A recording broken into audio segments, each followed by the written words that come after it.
Highness Sheikh Mohammed, let me first congratulate you on this World Summit.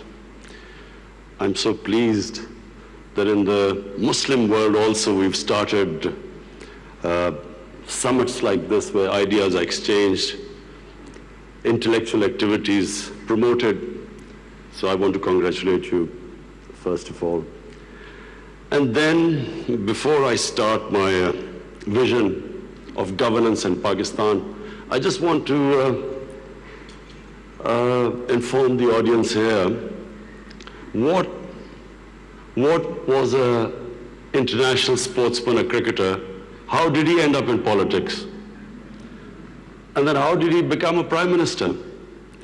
So I think it'll be interesting for you because then you will understand what I intend to do with Pakistan. You see, I grew up in Pakistan. I'm the first generation of Pakistanis. When Pakistan in the 60s was considered the fastest growing country in Asia. It was actually a model of development for the developing world.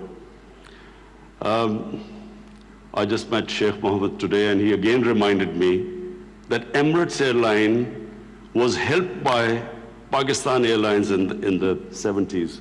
So Pakistan was a country with optimism, hope. We grew rapidly. We had excellent governance system. Our bureaucracy was one of the best in Asia. And that's the Pakistan I grew up in. So then I played international cricket. When I started my international cricket, Pakistan was one of the weakest teams in world cricket.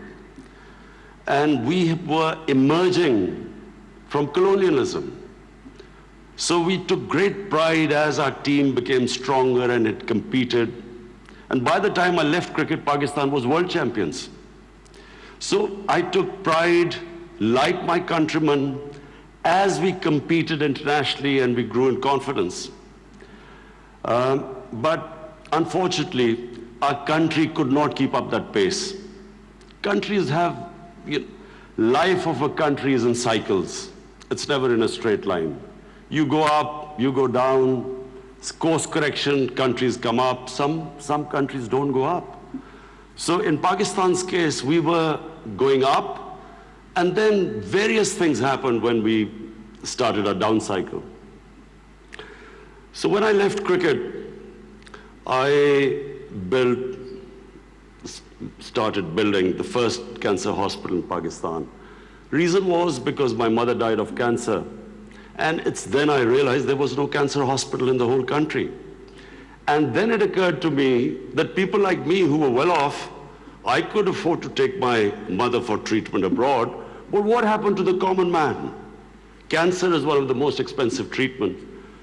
So I started this movement really. I went into the public to collect money to build this hospital.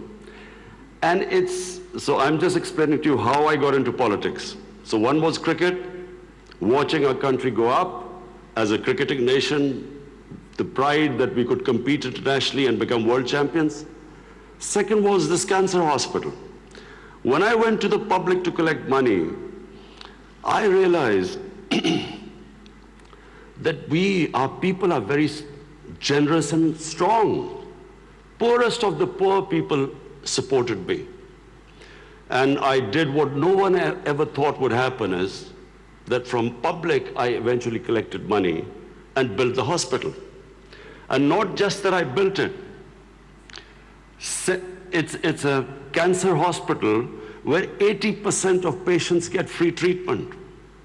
Cancer treatment is one of the most expensive treatments.